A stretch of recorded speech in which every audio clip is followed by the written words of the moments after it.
Well, we have a few guidelines for our gathering.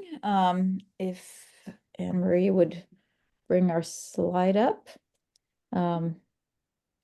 Welcome to this gathering. And as you come in, just keep typing name and things you're excited about and parish in the chat. If you have questions or comments as we listen to the various parts of this gathering, please type those questions and comments in the chat. And if you are joining us by phone, you can dial *9 to let us know that you have a question. And that's about it. And just, again, stay muted when possible and on camera as possible. We're really glad that you're here. This is our agenda. Peter will lead us in an opening prayer. Bishop Marianne will share some remarks with us. And then we'll have a presentation from our Committee on Diocesan Reparations, a presentation of the draft diocesan budget for 2025, take a little break, and then Anna Olson, who runs the School for Christian Faith and Leadership for us, is going to do a presentation about some of the offerings coming up, but we particularly want this to be a conversation among us as to how we might do some things collaboratively with the school in our region to help us offer things that perhaps on our own we wouldn't have the bandwidth to do. And then we will close out, certainly by 8:30. Thank you so much for being here. All right. How about an opening prayer? Friends, the Lord be with you. And also with you.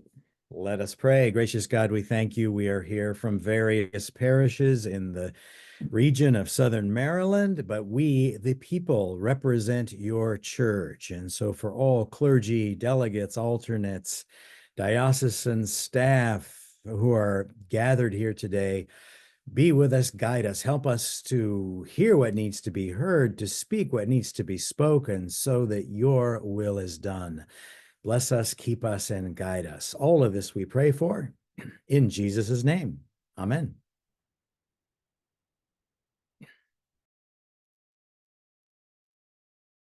And now I'm already dropping the ball. I would like to introduce us to our bishop, who's going to offer us her opening remarks. Bishop Marianne. Hi, everyone. First of all, let me just say how nice it is to see you, those of you who are here. This year has been a year when I have had the opportunity to visit not all of the Southern Maryland congregations, but a good number of your congregations, and it's been wonderful to be with you. And also whenever our paths cross, not on Sunday, but in other diocesan or regional gatherings, I give great thanks for all of you and the ministries of your congregation. This time of year, as your bishop and on the diocesan staff, we begin, and you are the first of our regional gatherings, we really begin trying to do what you do on a congregational level for us on the diocese, which is to gather together, wrap up all the themes and the work of the past year, and then set our gaze toward the coming year, and the convention being the pivot point for that. And as we were looking at themes for this year, the theme that we ultimately landed on, and it took a while, was kind of hearkening back to a line from the St. Patrick's breastplate. And Anne Marie, I wonder if you might just show that slide. Just a line that in the verse where the song invites us to think about all the ways that we are in the presence of Christ. And the lines that you see in English and in Spanish is Christ behind us and Christ before us. And the reason why that seemed to resonate with what we were discerning as we think about where God is moving and how we are trying to respond to God's presence, God's mission, God's nudgings in our life, is that we're doing some considerable reflection. Most of our congregations have celebrated significant milestone anniversaries in the time that I have been your bishop, and many of the congregations, those anniversaries are significant, several hundred years old in some cases.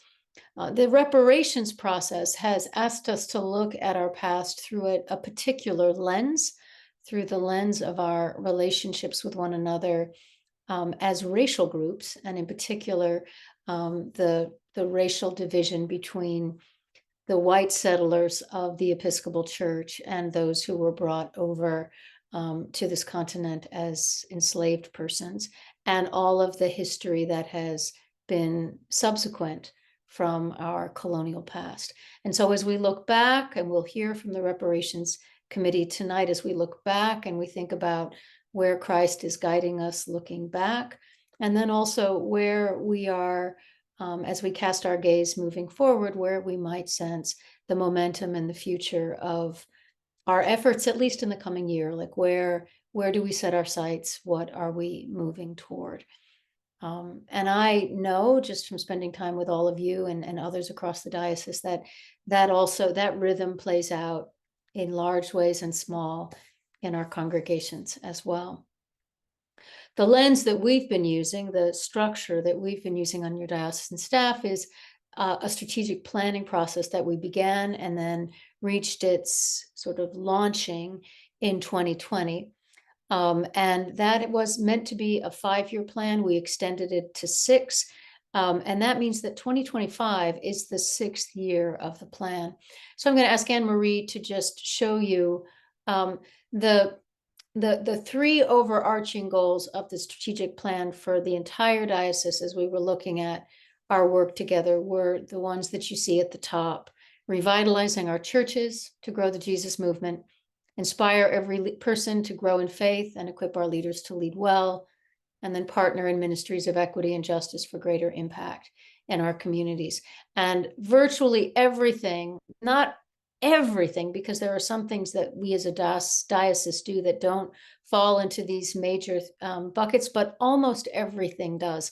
And to be honest, we have been evaluating or seeing our work, I should say, through this lens. So as we looked back, as we were in our 5th year today, and I'm going to ask Anne-Marie to scroll up for 2024. That's it, perfect. For 2024, and I'm not going to read all of these, I'm just going to ask you to take a look at it. I'll highlight a couple of sentences. This is our 4th year, Anne-Marie Jeffries, this is our 4th year of the kind of signature revitalization program that's known as Tending Our Soil, which has involved congregations into a 3-year intensive revitalization program. This is the year where we're trying to take all those resources and adapt them with greater flexibility so that congregations can utilize significant revitalization resources in smaller chunks, even as we continue to invest in the congregations that are in the midst of that initiative. We've also undertaken, under the leadership of Andrew Walter, the Canon to the Ordinary, really looking at strategic stewardship possibilities for facilities and for buildings and land, something that may and perhaps has been already something of use for some of you in Southern Maryland. We are always looking for ways for congregations to work collaboratively so that we might leverage strength and build enough capacity within a region to do more significant ministry than a congregation can do on its own. And then finally, which doesn't affect, the second of the last, The Well is a new church plant in Bowie, Maryland.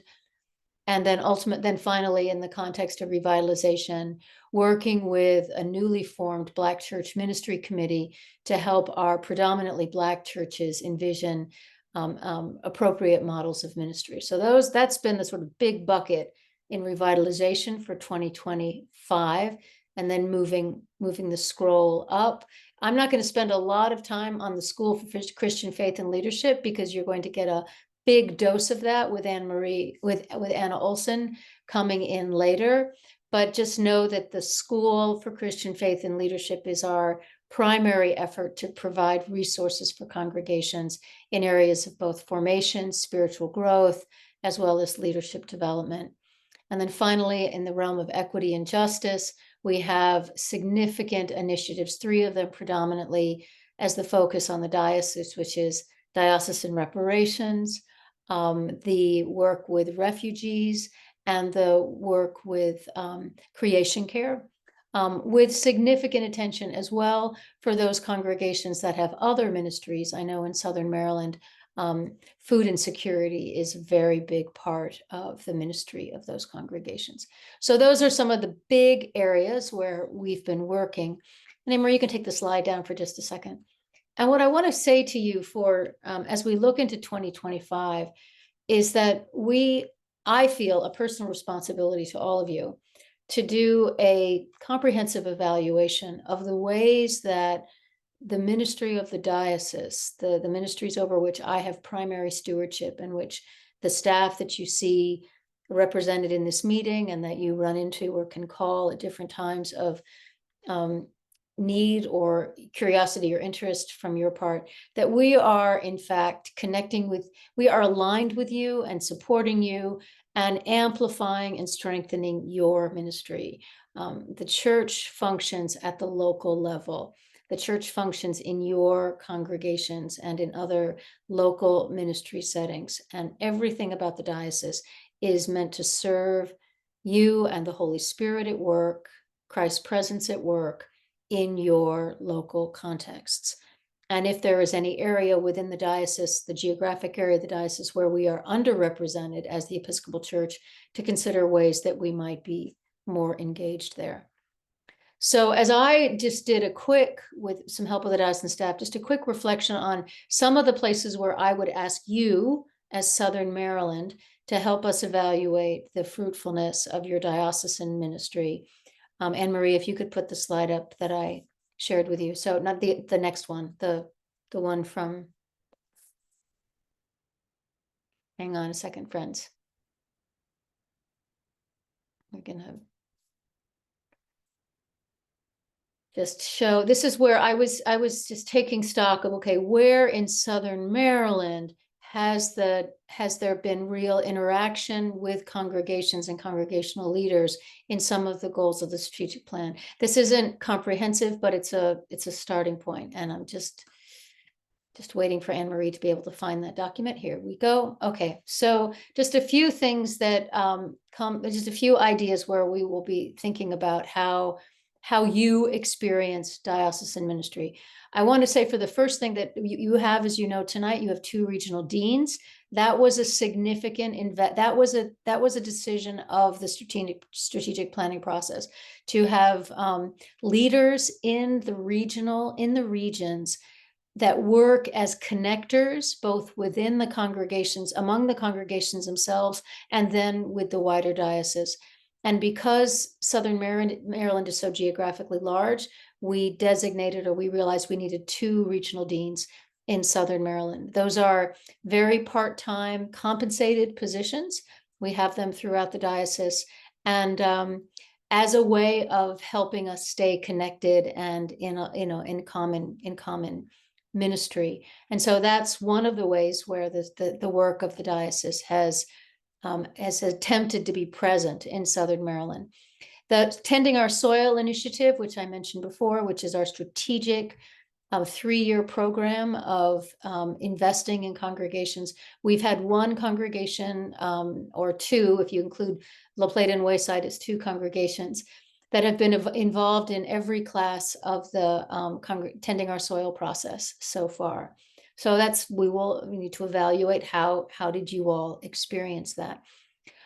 Canon 54, which is the viability initiative that wasn't part of the strategic plan initially, but it came as a movement from within the diocese from within the congregations to the diocese, to help communities that are really dealing with issues of viability. And the 2 communities that we've been working with most intently in that process in Southern Maryland are Trinity Upper Marlboro and All Saints Oakley. Again, how did that go? What did we learn? Was that helpful? How could we have done better as your diocesan leaders? The issue of parish collaboration, working to explore that. All Saints' relationship with Resurrection Parish. The new emerging relationship with St. Paul's Baden and Trinity Upper Marlboro. And now in the very exploratory stages, looking at ways that St. James in Indian Head the Christ churches in La Plata and Wayside and Durham might come together to create a full-time clergy person in a supportive ministry for some congregations and as the anchor priest for St. James Indian Head. So there, again, just these are some of the areas. We've had 2 very significant calls, new clergy calls in Southern Maryland. It's at St. Andrews, Leonardtown with Mark Smith. It's been with us for a few months. And then Charity Hum, who is with us tonight. Welcome, Charity, who will begin her work at Trinity St. Mary's in this week. I think she starts on Friday. And then finally, with equity and justice, these are some of the initiatives. I won't go through all of them, but these are the areas where we can see there has been contact and engagement, and I hope support from the amplification of your commitments as a result of being part of this diocese. And then finally, Anne Marie, if you could scroll down just a little bit more, and we'll say more about this later because Anna Olson will be with us, the School for Christian Faith and Leadership, in ways that we might provide or bring it together or help organize for you or with you ways that we can grow together both spiritually and as more effective leaders. So you can take the slide down now, Anne Marie. So that is, that's going to be a big part of our work in 2025, which will be to just take stock and see where, as we cast our gaze forward, what of the work that we have been about has been fruitful and that we want to continue and that we feel is worthy of our diocesan support. Where might we have expected things to happen that didn't turn out the way we thought? Where have new things emerged or new realities confronted us that we are learning to take into account and go for, and to, take them into our life and navigate those realities as best we can. So that's basically what I wanted to say to you. I don't know if anyone, I think you can remove the spotlight, Anne Marie, so I can just see everyone for a little bit. If anyone has any comments or questions that you'd like to just put into the chat, I would welcome that.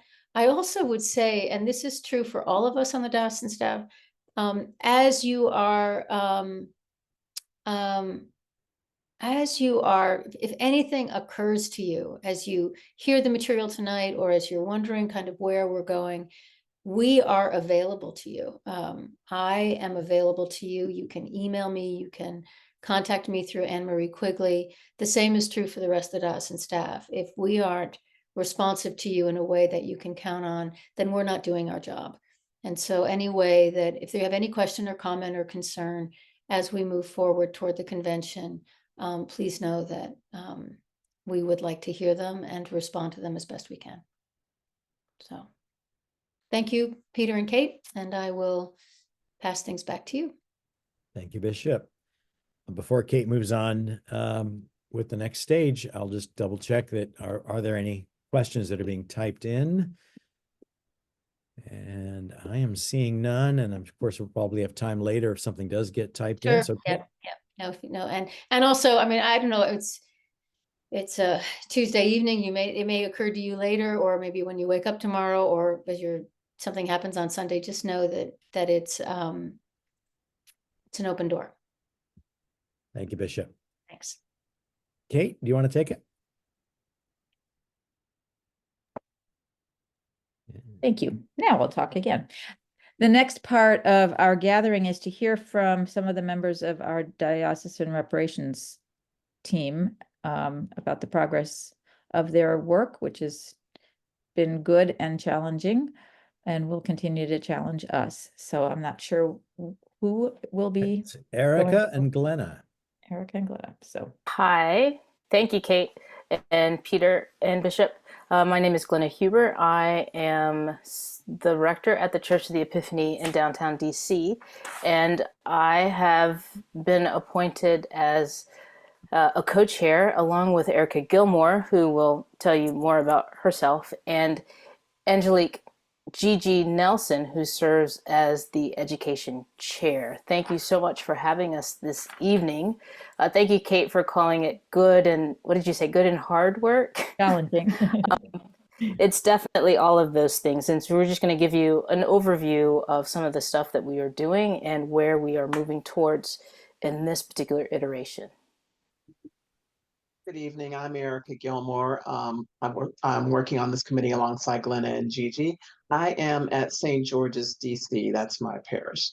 So thank you for giving us this time. We wanted to just kind of update you on who we are, where we are. I think a lot of you know about the Reparations Committee, but for those of you who maybe haven't been part of the past couple of conventions, we came out of an original task force. So a little background, in 2020, there was a group of parishioners in various congregations gathering to discuss the book White Fragility by Robin DiAngelo. In response to the book, they began to explore what a process of reparation might look like for the Diocese of Washington. And after 2 years of research, the committee submitted a resolution at the convention in 2023.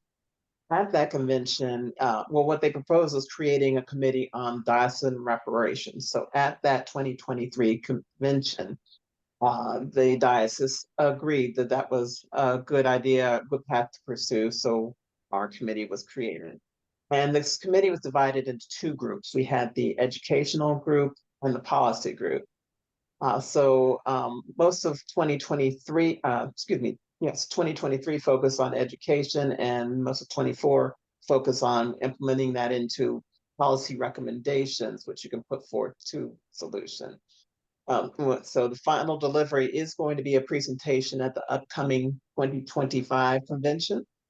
But to get to that, again, 2023, we created the committee and spent time researching parishes, including root parishes, There was research on the finances and the different histories of the parishes that had done some research. And again, as I said, we presented at the 2024 convention. Next slide. So this is just a timeline of what's been going on in this past year since the convention presentation. A lot of hard work into drafting up policy recommendations, which is what we were tasked with, not actually enforcing, because the convention gets to vote on whether to proceed or not. But these are what our recommendations are after the various research. Through the year, we've been reporting to Diocesan Council on our progress. In addition, there have been various workshops and book studies on the way, in which invited the diocese to be a part of this journey and understanding the work we're doing, and also contributing to the work. Next slide. This is a breakdown of all involved. It's not just myself, Gigi, and Glenna. We had a very good committee of parishioners from around the diocese, and in addition to legacy persons from the original task force to assist. Next slide. All right, and then that's the word I was looking for, ex officio members as well. Consisting of Marie Kane, Kristen Howley, Jonathan Nichols, Andrew Walters, John Vanderwert, Rudy Logan, and Michelle Dibley. Next slide, please. Great. Right, so what? Oh, sorry. Go ahead. No, you finish. No, I was done. I'm done. Go ahead, Glenn. Can you go back a slide, or you can stay on this side, Anne-Marie, thank you. Well, we did want to let you know that we worked with the Committee on Black Ministries as we developed these plans. So we've been working with this definition of reparations.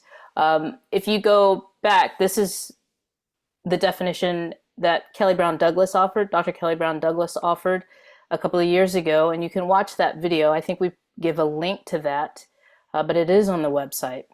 She says reparations is a response to racialized economic injustice.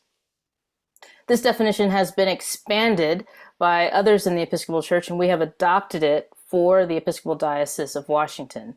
Reparations is the spiritual and material process to remember, restore, reconcile, and make amends for historical and continuing wrongs against humanity that can never be singularly reducible to monetary terms, but must include a substantial investment and surrender of resources. Next slide. So using this definition, we understand that some people will say, well, what's the spiritual component? These are the questions we've had. How is reparations a theological or a church-based issue? Well, slavery was supported and defended biblically. So we can also say that loving all of humanity in all of its various forms is also biblical. Next slide. So the spiritual denial of humanity for non-white persons, that was the practice of slavery, spiritualized denial of humanity, which was biblically supported. As Christians, as Episcopalians, during our baptismal covenant, we commit to recognize the face of God in all persons. It calls the faithful to strive for justice and peace and respect the dignity of every human being. That is a call to reparations. Biblically, Isaiah calls us to be repairers of the breach, restore the streets to live in. If we're going to use the definition that was previously on the previous slide, words that were chosen is remember, restore, and reconcile. And these are just some scriptures that support these words. I chose one from each slide. If I have Revelations, we don't talk about Revelation so much, but Revelation 2:5, it says, "Consider how far you've fallen." This is the New International Version. "Consider how far you've fallen. Repent and do the things you did at first." Assuming at first that we respected the dignity of every human being. So consider how far we've fallen from living into that covenant, and turn and do better. Restore. The scripture I chose to highlight here is from Jeremiah 31. This is the NRSV version. "I will put my law within them, and I will write it on their hearts, and I will be their God, and they will be my people." Our faith supports, and scripture agrees, that God redeems all things, and we can be co-creators in that redemption. And then reconciling. I chose Proverbs. This is a great quote or great scripture that deserves more than just 30 seconds, but Proverbs 14:9 from the New Revised Standard Version. "Fools mock at the guilt offering, but the upright enjoy God's favor." This can mean that those who reject God and God's wisdom might find it laughable that people seek forgiveness for their sins. But it also means that the righteous take a different attitude towards sin. They don't like it, and they do what is necessary to seek forgiveness. Next slide.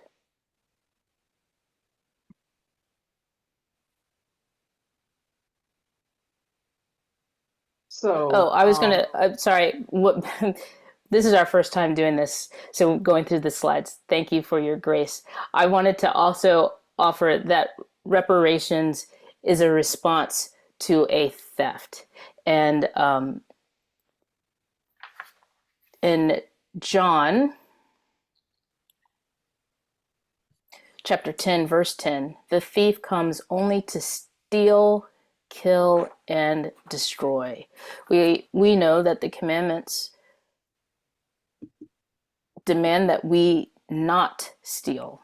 "Thou shalt not steal."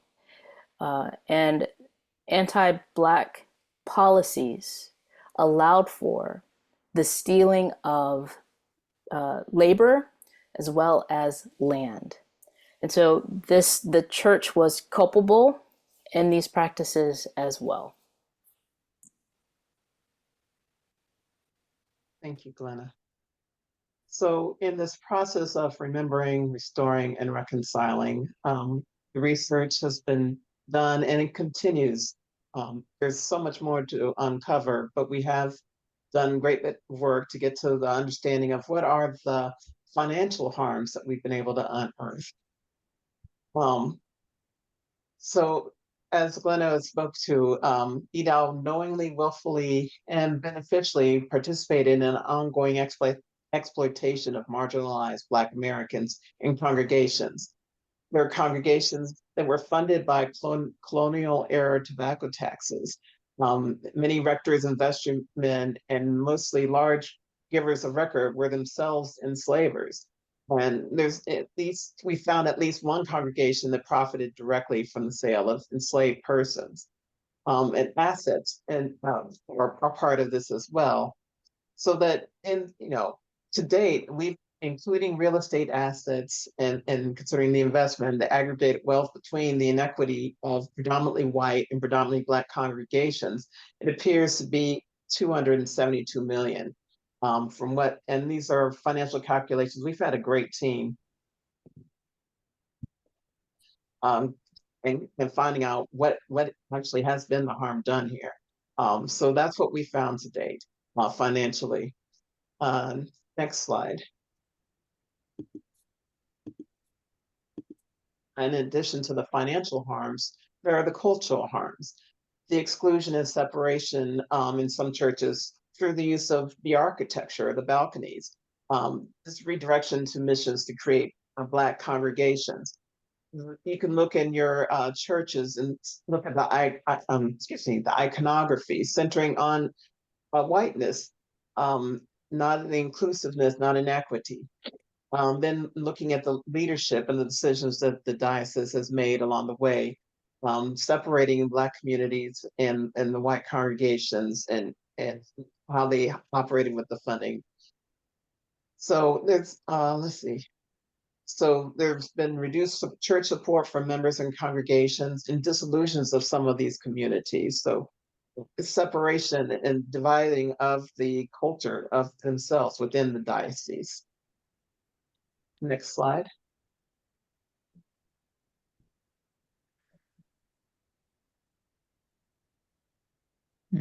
Sure. And thank you for that question. We'll come back to that question. Erica, someone asked if we could explain, I'm assuming it's the 272 million, how we arrived at that figure.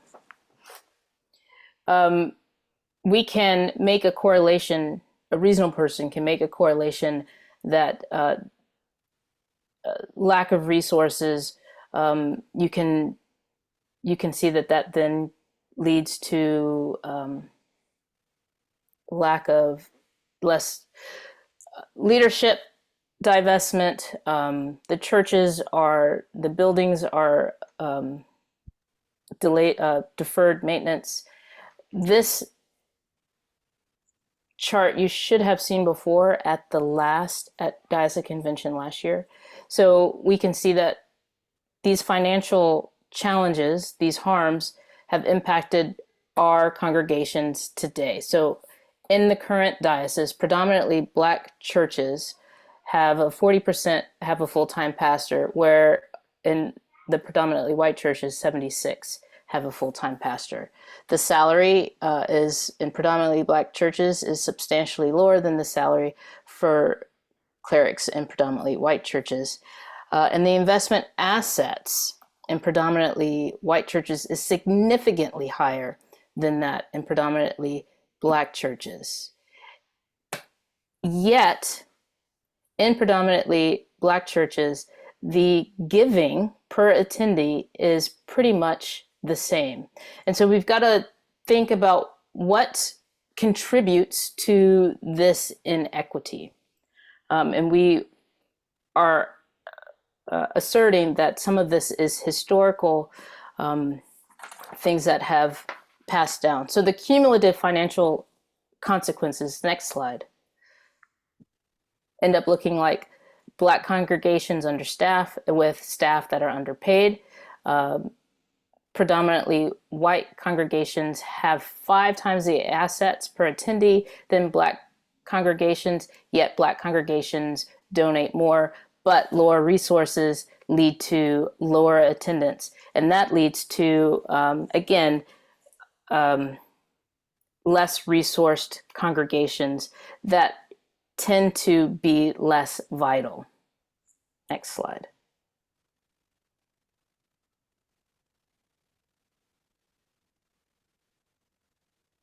All right. So how to learn more. Next slide. So we have there's a reparations link, excuse me, in the diocesan website. There is a reparations page that you can get to. This explains a lot of what we've done and a lot of additional resources. On this slide, we're showing that there are self-study guides at the School for Faith and Leadership at learn.edow.org. In addition, there are a collection of reparation information on our site. So you just type reparations in the search engine on the main EDOW website, and you can go to the reparations page.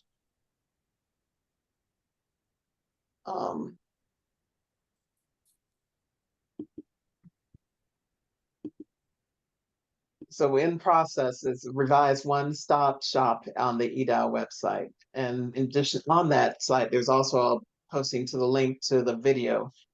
It goes along with the study guide from December 2024. Oh, that's this year.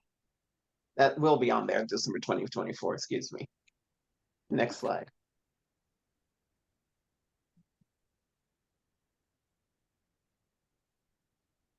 So Oh, go after ahead. working with, after working with the Committee on Black Ministries, working with or listening to congregations, listening to even those in the community. I will say, before I tell you exactly about the resolutions, that we specifically or purposely chose to be more internally focused with this set of resolutions. We know that a church and a community has impact, and when the church is not as vital as it could be, that does impact the neighborhood. And so we know that these inequities transcend just the church and the church building. Yet we have chosen to focus specifically on the churches in the diocese and the clergy. So the first resolution will be to acknowledge the past and current diocesan wrongs and efforts to create an equitable culture. So our ultimate goal is to have a culture that is equitable for all of the folks who call the Diocese of Washington their spiritual home. And currently, right now, it is not equitable. So this is part of the efforts to move in that direction. The first step is to remember and acknowledge and confess, to tell the truth about the wrongs. Because we also understand reparations to have a financial component. There's an allocation of $5 million over 10 years.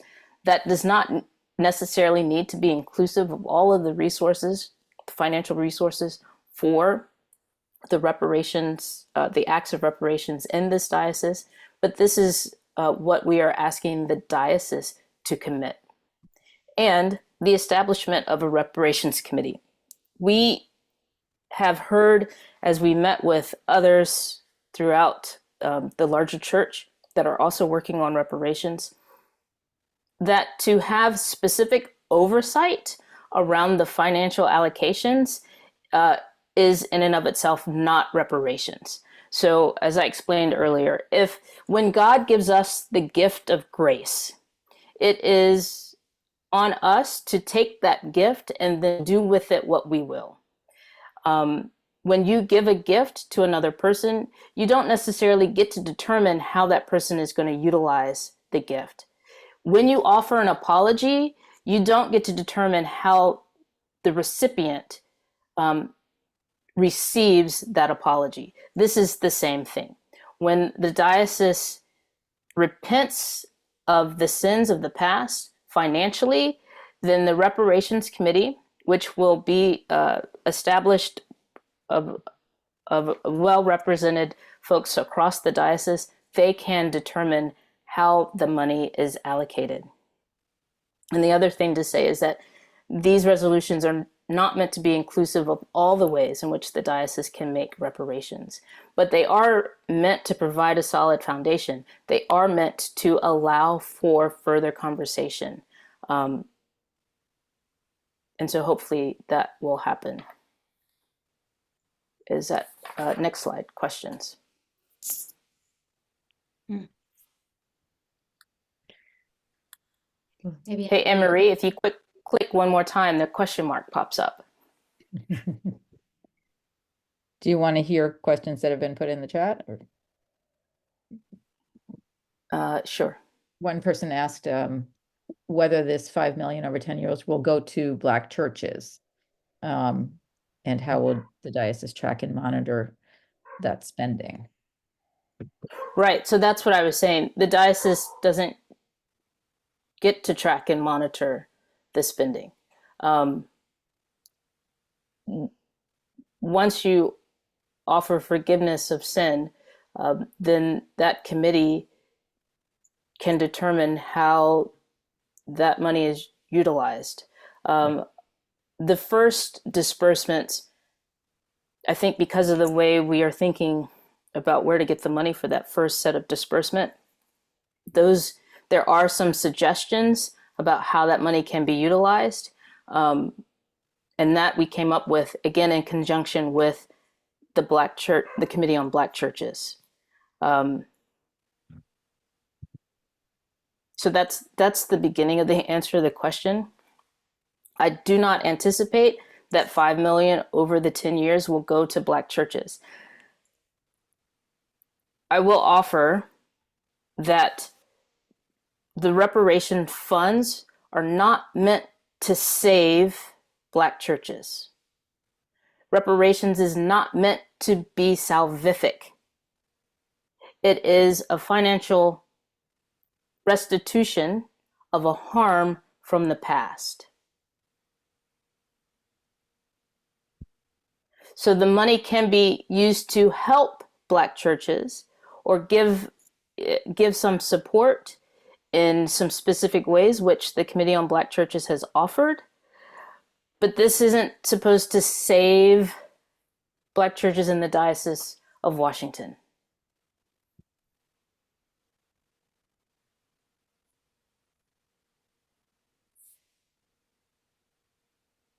The other question is, can someone help the slide with the inequities?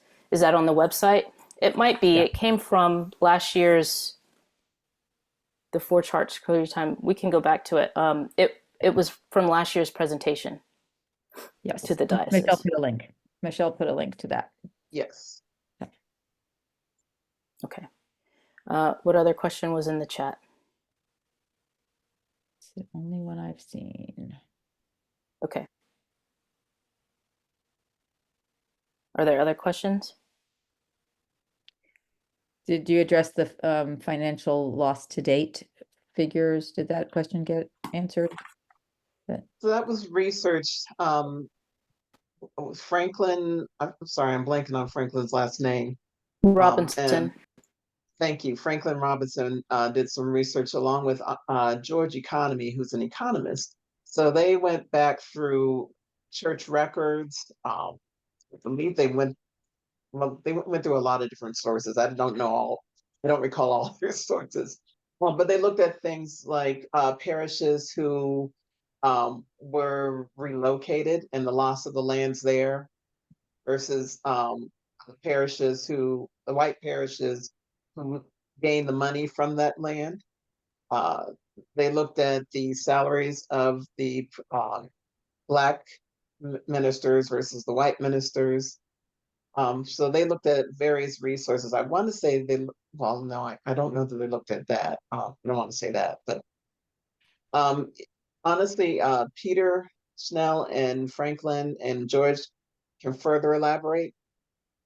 And so if you want to put a question into the email address, we can have that better address and then post something on the website.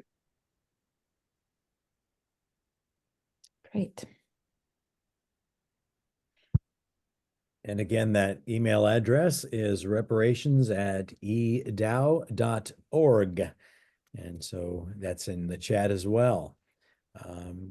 Thank you both, Erica and Glenna, for this important update for us. Appreciate it. And Thank you. Peter, Good work. Joe, Peter, there's one more question from Joe Alcock, which I think is an interesting one to lift up maybe as a closing question.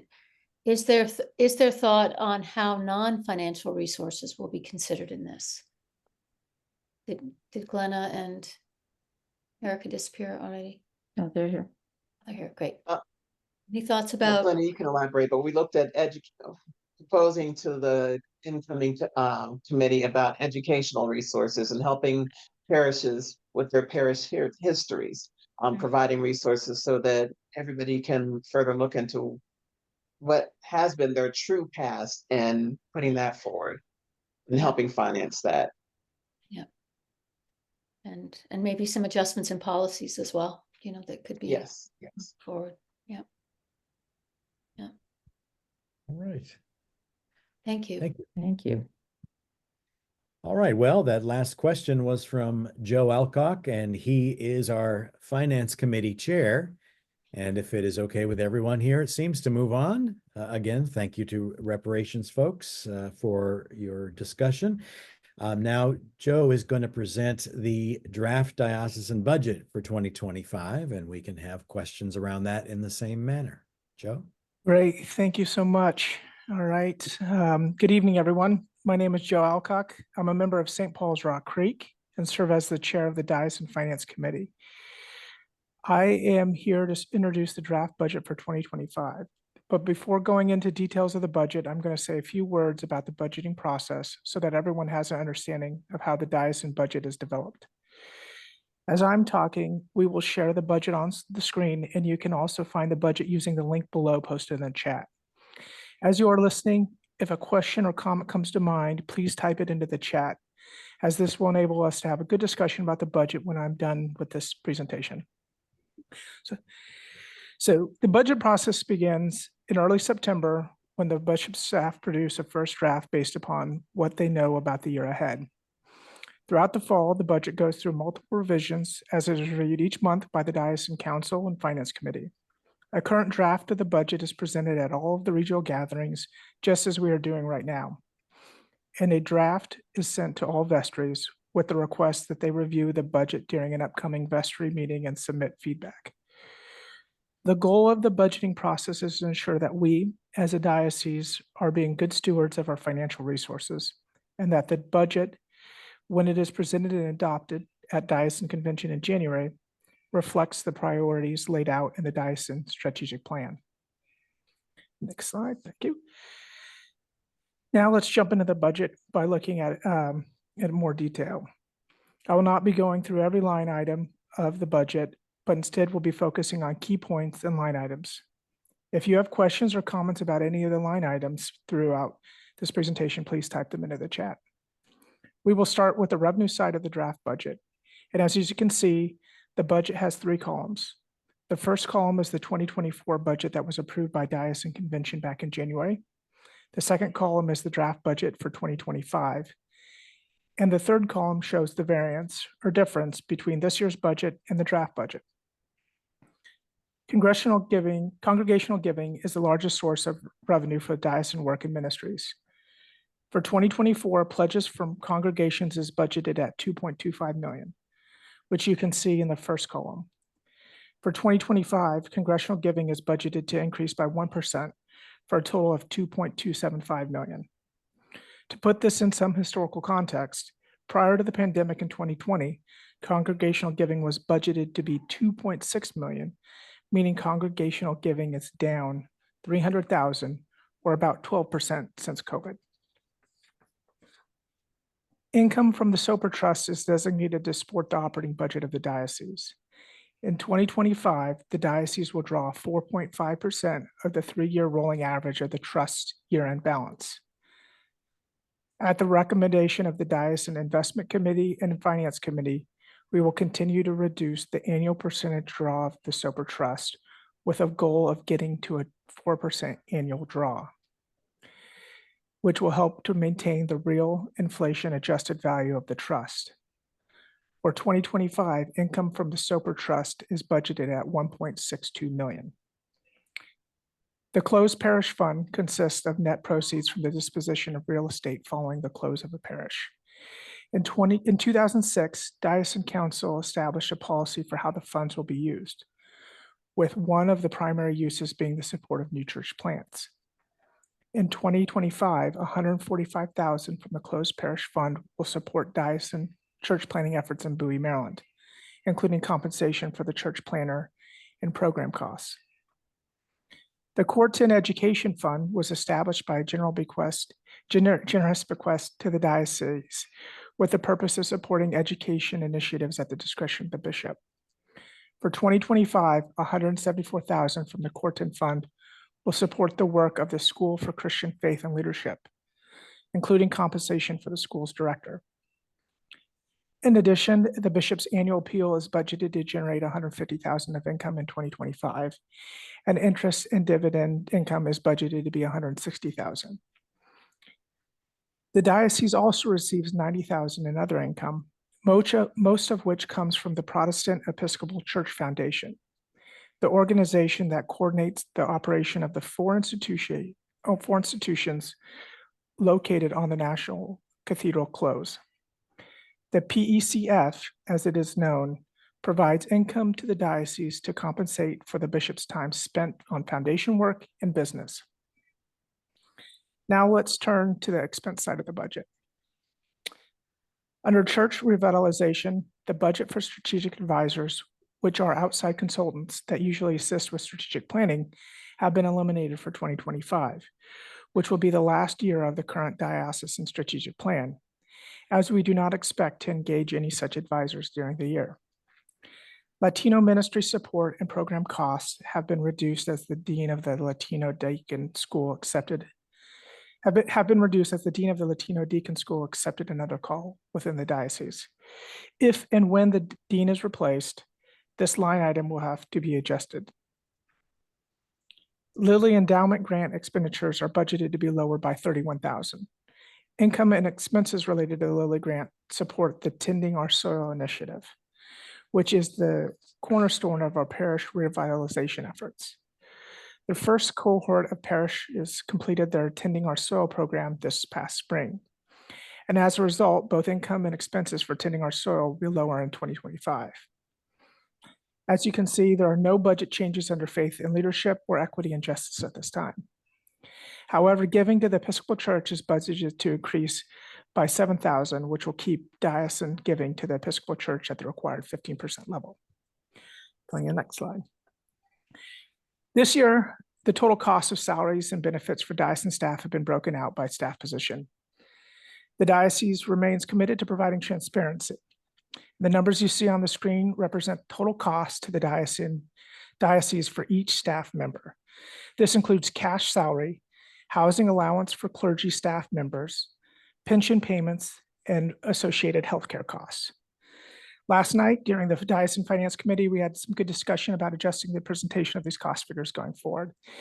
For comparability purposes, it was determined that going forward, these figures would only include the cash salary and housing allowance, which would allow the figures to be more comparable to lay compensation, like typically non-clergy would get paid. And so right now, these figures include additional costs than just an annual salary figure. And so we appreciate any feedback you have in the presentation of these figures. Salaries for all staff are budgeted to increase by 2.5%.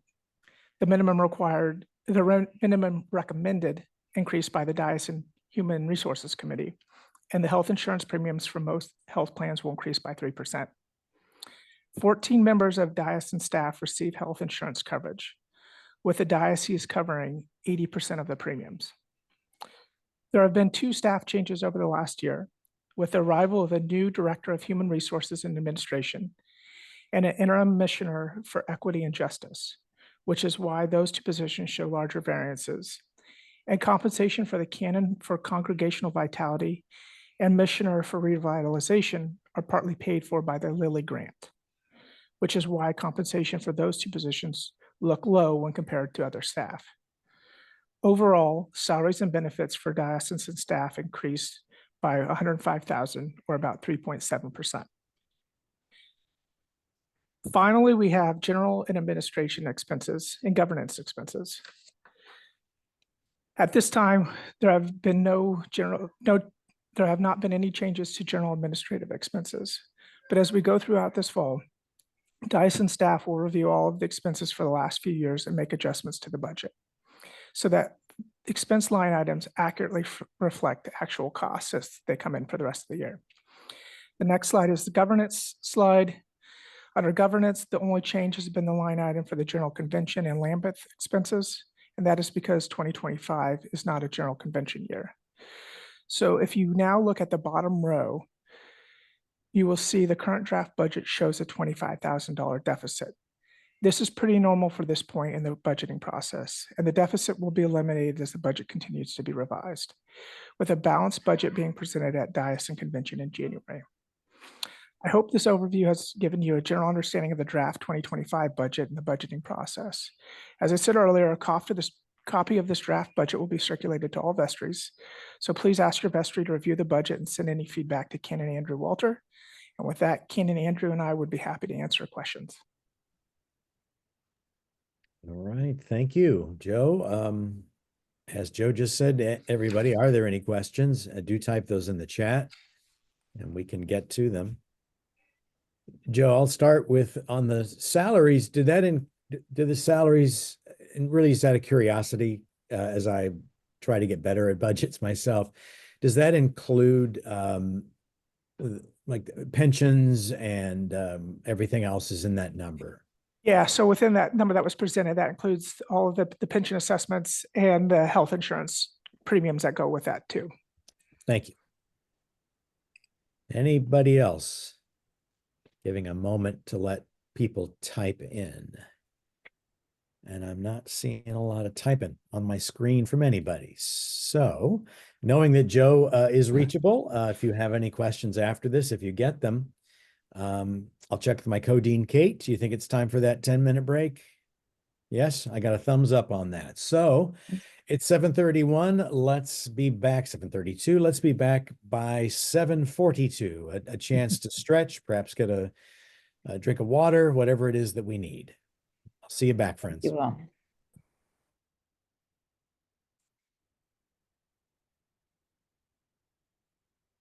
Well, good. Welcome back, everyone. And thank you again for being here. And join us on camera as you are able, so we can see each other's wonderful faces.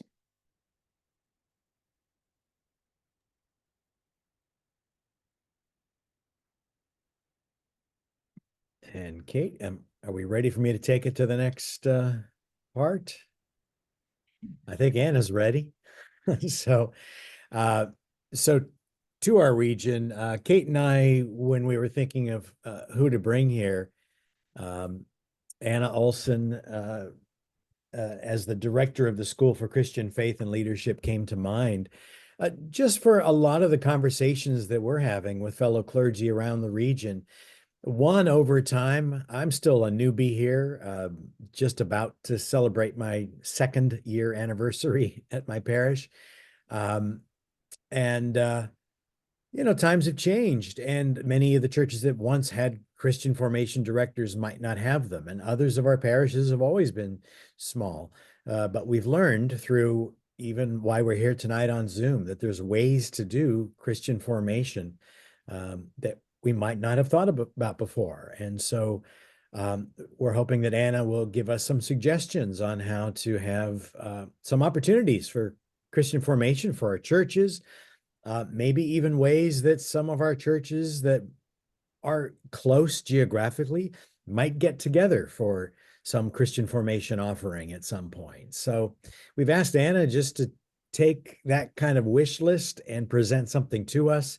And as always, folks, as you have questions that arise, type them in to the chat and we will address those after Anna presents. So, Anna Olson, take it Thank away. you.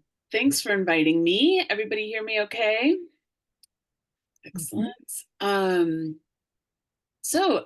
really grateful to be invited to just tell you a little bit about what the school's been up to. So I'm going to talk fairly briefly, and then we'll have a little bit of time for a conversation. So maybe I'll start by saying thank you, because when I was brand new in this position a year ago, I drove down to Southern Maryland. It was the first time I'd ever been to Southern Maryland. And I was there for your in-person version of this meeting a year ago. And in addition to the delicious breakfast casseroles, there was, we did a whole session where you did some brainstorming for me, really, for each other and yourselves as well, about what would be helpful.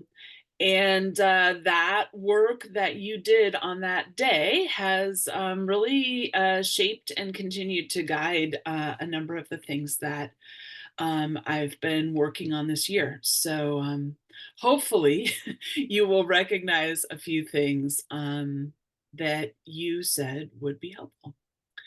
So I want to say just a little bit about some of the guiding principles behind the school's offerings, regardless of topic. And then I'm going to show you just a few of my favorite things, just so you can get a taste for what's out there. The school's main online learning platform is learn.edow.org, and I've put that in the chat. So bookmark that. And that is really where you will find at least links that will point you to all the things that I'm going to talk about. Everything on the school is designed to be able to be used in at least 3 different ways. One is that you can read or watch it yourself for your own personal formation and education. 2 is that you can read it or watch it with somebody, or ideally a group of somebody's else, and talk about it. So we have things that are videos, we have some things that are more in the form of sort of PowerPoint style presentations that somebody can click through. And then the third principle basically is that, that they're all broken up into fairly small pieces. So for example, I'm going to show you our new vestry training, which I'm pretty excited about. And it's broken up into a number of quite short modules so that you could go through the whole thing yourself, because you're a new vestry member and you want to know everything there is to know about serving on the vestry. Or you could break it up over the course of a vestry year, and the vestry could watch one of the short modules together at each vestry meeting and have a very short conversation about that particular module or that particular topic. So I want you to just sort of keep that in mind as you think about the resources that I'm going to show you. So I'm going to show you 4 things. 2 things that we're going to find on the school's website, and I will show you what they look like. I'm going to share my screen in just a minute. And then I'm going to show you 1 thing that's on the diocesan website, which is edow.org. And 1 thing that is a resource that the Lutheran Church has been developing, Luther Seminary specifically, which is one of their big seminaries in Minneapolis, where all the Lutherans are, where my own Lutheran ancestors spent much time. And I think they have just done an absolutely stunning job with the resources that they are putting together at Luther Seminary. So I wanted to show you one of their kind of crown jewels of that set of resources so that you know that's available to you as well. So I'm gonna hopefully, I'm gonna share my screen, and with any luck, it is going to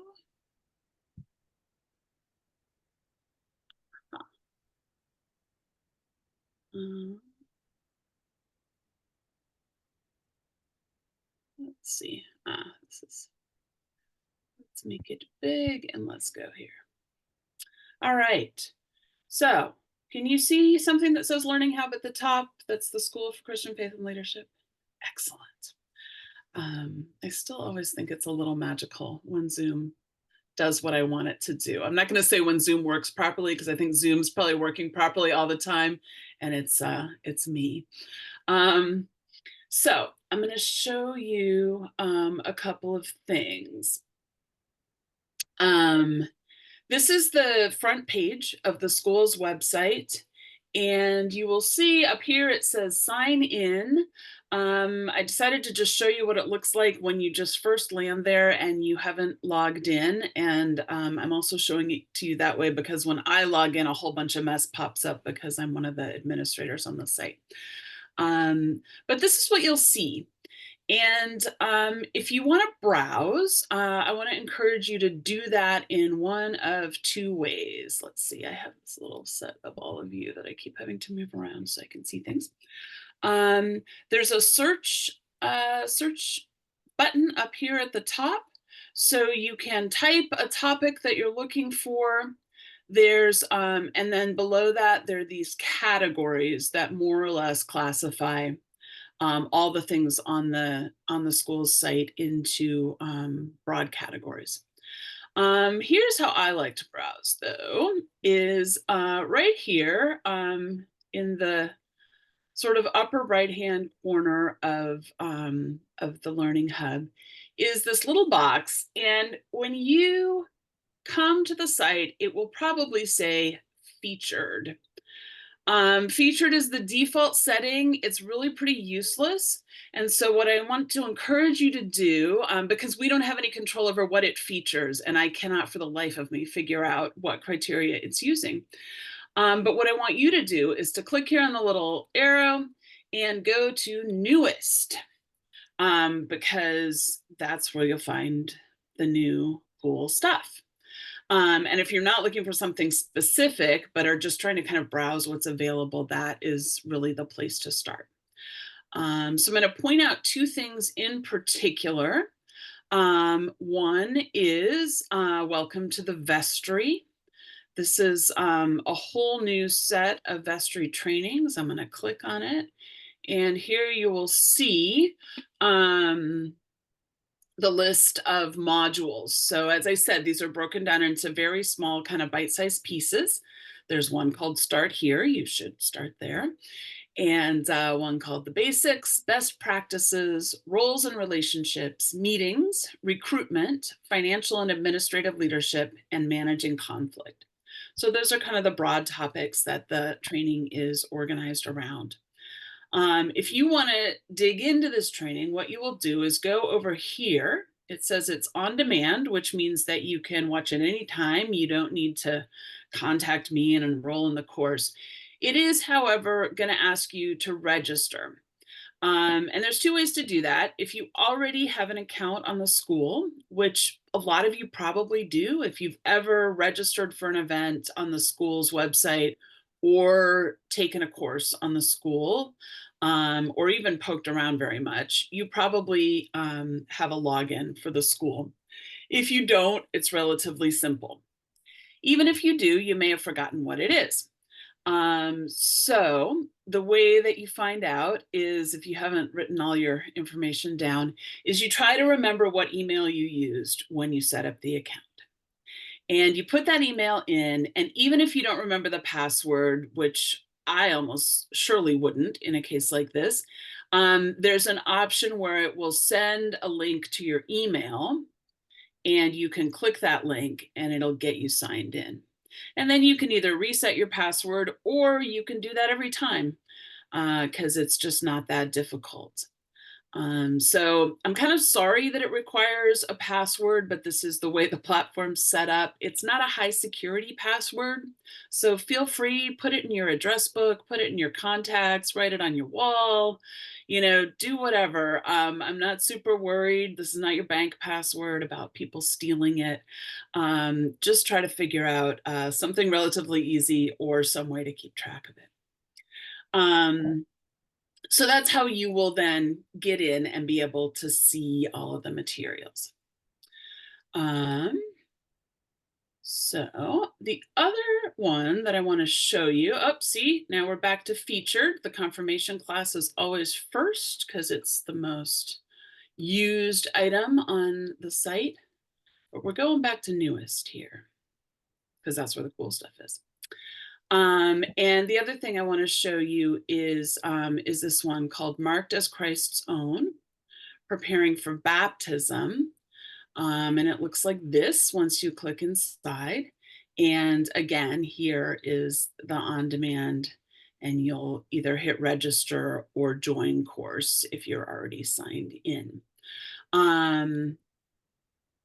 This is kind of what it looks like on the inside. This is a video-based course, and these are all new videos. Some of them have my head in them narrating, and some of them are more image and word-based. But there's a video called What is Baptism? There's one called Saying No and Saying Yes. Like if you remember those questions about renouncing Satan and accepting Jesus as your Lord and Savior, that one's about those questions. There is I Believe, which walks you through the Apostles' Creed as we say it in the baptismal covenant. And then there are the baptismal promises, which we answer with I will with God's help. So there is one video for each of the baptismal promises and then one video each for these other sections. And they're all relatively short, kind of in the 6 to 7 minute range. I am told by the younger people in my life, I'm 53, that 6 or 7 minutes is not a short video, that's actually a long video. So if you're trying to show them to the TikTok generation, they may be long. But, you know, baptism's important, which is what I would tell my children if they said they were too long. However, I am actually working on a set of really short videos about the baptismal promises, which would be appropriate to use, for example, on your social media feed. So this course can be used to prepare people for baptism, but it's also really just a good refresher on the basics of Christian life, which are contained quite beautifully in the baptism liturgy that comes to us out of the Book of Common Prayer. So I would encourage you to poke around in there and watch some of the videos. You could easily pull together like a Christian formation hour out of these videos and meet up with people after church, show one of the short videos, and then have a conversation about it, about how you and the other people in the room are living out this particular aspect of your Christian life, of your baptismal promises. So that's what I'm going to show you on the site for now, and I hope that you will check them out.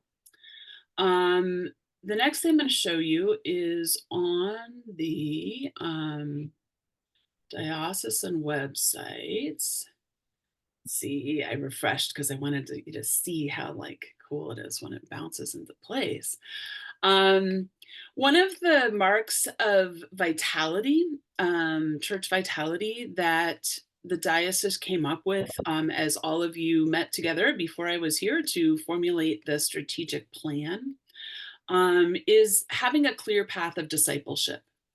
So if you've been to Tending Our Soil, if you've been in transition and been asked to do some work around your congregational vitality and write up kind of an assessment for priests who might be interested in coming to serve in your congregation, you will have worked with these vital signs. So this path is intended to help you live out this vital sign. And it works in 2 different ways. So you'll see it says, I'm interested in creating a path of discipleship, and your choices are myself or my congregation. And if you choose myself, there are 4 different categories for where you might be in your Christian life. And again, this may be for you, or this may be for that person who's new in your church who is not quite sure yet, hasn't necessarily been in church all their lives, as some of you have. So they might click, I'm on the outside of Christian life looking in, or I'm a new Christian who just committed myself to following Jesus. They might say, I'm in the process of recommitting myself to Jesus after some soul searching, or some folks are calling it deconstructing. Or they might say, I've been doing this for a long time and I want to continue to grow as a follower of Jesus. So each of these will take you to a new page that has some suggestions for how you might deepen your Christian life from each of those angles. And the congregational one is more about how do we create a clear path that we can present to other people about how my church, your church, our specific congregation is a place where people can grow in their discipleship. And this whole path of discipleship section is organized around these three principles of believing, belonging, and behaving. And you can actually click on each of them and there'll be a page about behaving and a page about believing and a page about belonging. There it is.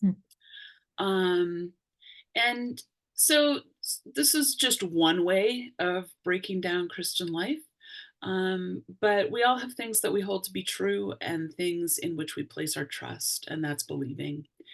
And we're called to be Christians in community, to be with each other as we grow in Christ, and to encourage each other and correct each other and uphold and uplift each other, and be upheld and uplifted and sometimes corrected. And that's belonging. And then behaving is pretty much what it sounds like, not necessarily, sitting up. I always feel like I have to sit up straight when I'm told to behave, but is, do you act like a Christian?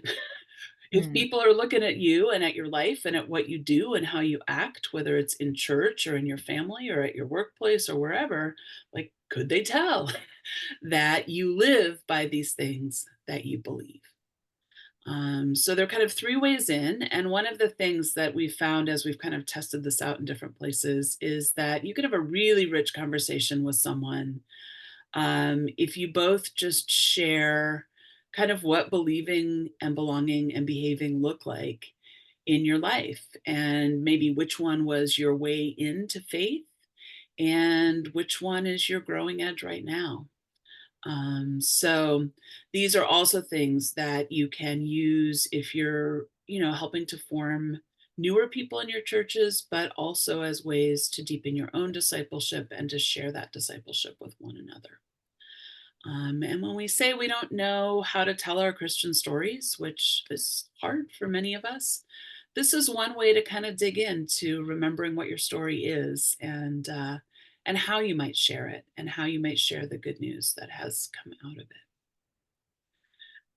So that is this is on the diocesan website, and you can, if you just Google EDOW, Path of Discipleship, you'll find it. That's sometimes honestly how I get there. But I'll also put the link in the chat when I'm finished talking. And then here's the last thing. This is from the Lutherans. And this is just like right now, kind of my favorite website. It's called Enter the Bible. It's just enterthebible.org. And it has so much stuff.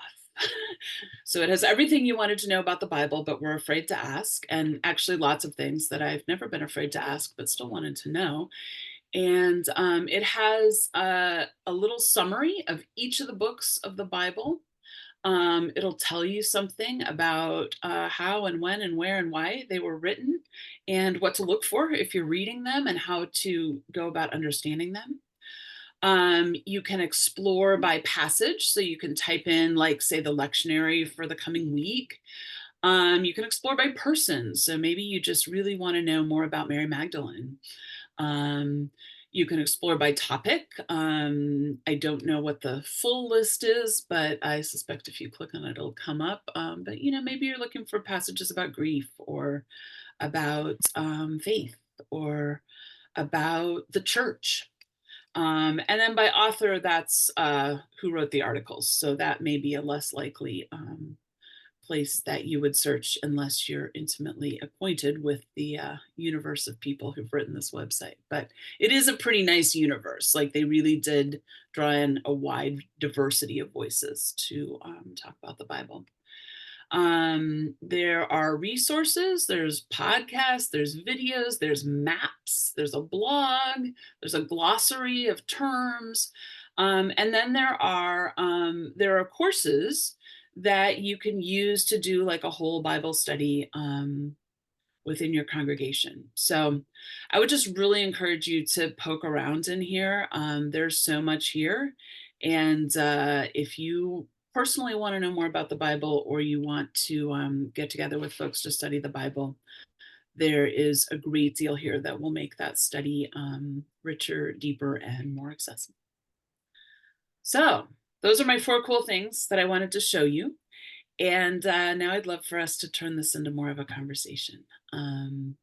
So ask me questions, make suggestions, tell me things that you wish would pop up the next time you get on the site and click newest. And we'll go from there. So let me figure out how to stop sharing my screen. Thank you, Anna. I had one question and jump in while you're on that one. Yes. Maybe you said it and I missed it. Was how do you find the Entering the Bible? Is that through the school? It is or the site? enterthebible.org. Okay, thank you. And I will put that and also the eat-out link in the chat. Andrew's been posting the other links. Oh, great. For us. Enterthebible.org. And there it is. And Kate, did you have anything to add? Any questions?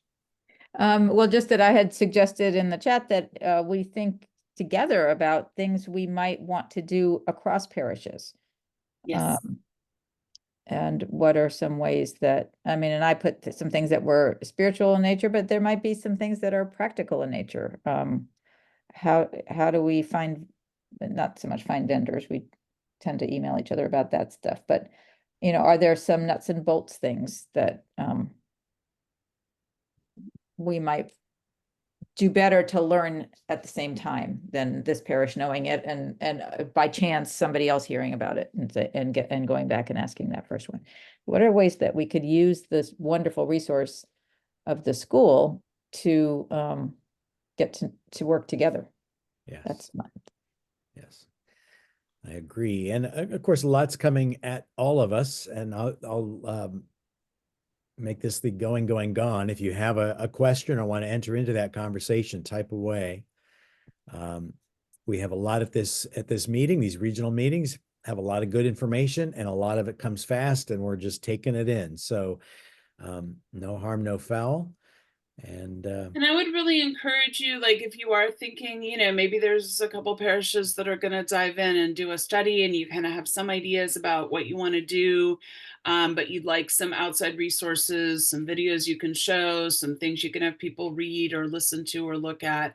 You know, send me an email, give me a call. I'm always really enjoy talking that through with folks. And part of my job is to kind of know what's out there.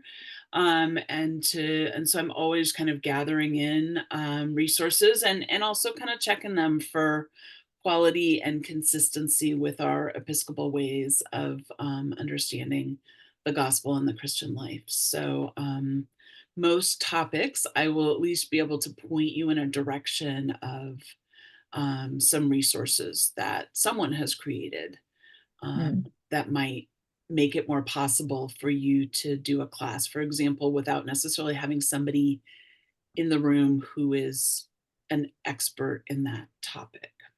all right. Thank you, Anna, for putting yourself out there as a continued resource. We appreciate it and appreciate you being here tonight. Yeah, and I'll Roseanne. stick my email in the chat too. Yeah, I just want to say something. I mean, thanks, Anna. It was great to have you here. This was one of the real dreams of the strategic plan, that we would have a one-stop place where anyone in the diocese could go for concrete information, helpful information about topics of concern or learning opportunities in their congregations. And so it's been a long time in the creating and the developing. It's still a work in progress, but it's such a way for us to be, and it's something that I heard all the time as I was moving around the diocese. So and the pandemic kind of opened up the whole possibility of Zoom and online courses in a way that perhaps we hadn't anticipated in the beginning. But I also want to say some of the more really life-giving events we've had in the past year have been School for Christian Faith and Leadership sponsored events on topics where leaders from congregations would have gathered in person to focus on an area of common concern. We just wrapped up one on small church ministry just a couple of weeks ago, which I understand was really well attended. We've had them on stewardship, we've had them on discipleship, and that idea too is just a great way for the school to help us go deeper in faith and to become stronger as congregations. So thank you. Yeah, Annie. and resources, even if resources are online, you can use them in person. And I know that we're all in this still kind of in this regathering process after the pandemic. And so while it's great to do things on Zoom, and if that's working, I encourage you. I also might encourage you to think about, even if I'm going to just show a video and talk to people, that sounds easy to do on Zoom, but might it be more fun if we were all in a room together eating breakfast casseroles? So, you can think about how to even use some of these digital tools that came out of the pandemic as a way to regather yourselves to the joy of being in person and praying together out loud and live all at the same time. Yeah, thanks. Annie. And Roseanne suggested the question might we do an Advent course or exploration of some sort together? So if anyone has any ideas around that, please email me or Peter, and I'll my email into the chat since we're putting things in the chat. I hope you have our emails. We are also So many great Advent resources out there from all different angles. Great. So let's try to pull something together. I think that would be wonderful. And while we're at it, as your deans, we also would be very happy to come and meet with your vestries. Just, for drop in for 10 or 15 minutes, either online or in person.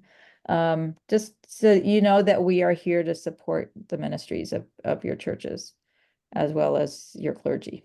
So please don't hesitate to get in touch with us when there's a way that we can help you navigate something, celebrate something, you name it. We have a wonderful diocesan staff and they're very available. We're just another local regional set of resources for you. Any other questions for Anna or any other ideas? We can move to our closing prayer a few minutes early, but don't want to quench the spirit. All right, well, I'm going to lead us through a prayer litany. There are two schools of thought about online prayer. One school says it's really messy, auditorially messy, and one person should do all the responses. I'm kind of in favor of the messy and hearing all the voices. And these are not long responses. I don't, as I recall. Let's try to deal with a little bit of cacophony in the name of praying together. And when we get to the end of that, Bishop Marianne, would you lead us in a closing? Okay. Yep. So let me get to the right thing. Alrighty.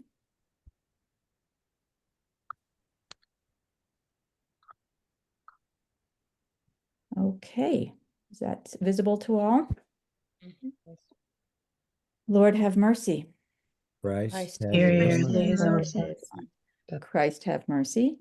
Please. Lord, have mercy. Sorry, I wasn't actually. Kyrie eleison. I forgot to actually go into the slide. Oh, it's okay. Let us be at peace within ourselves. Lord, have have mercy. Let us accept that we are profoundly loved and need never be afraid. Christ, Christ, have have mercy. Let us be aware of the source of being that is common to us all and to all living creatures. Lord, Lord, have have mercy. Let us be filled with the presence of the great compassion toward ourselves and toward all living beings. Christ have mercy. Realizing that we are all nourished from the same source of life, may we so live that others be not deprived of air, food, water, shelter, or the chance to live. Lord have mercy. Let us pray that we ourselves cease to be a cause of suffering to one another. Christ have mercy. With humility, let us pray that peace be established in our hearts and on earth. Lord have mercy. May God kindle in us the fire of love to bring us alive and give warmth to the world. Christ have mercy. Lead me from death to life. From falsehood to truth. Lead me from despair to hope. From Fear fear to to trust. trust. Lead me from hate to love. From war war to to peace. peace. Let peace fill our heart, Our world, our universe. and let us pray.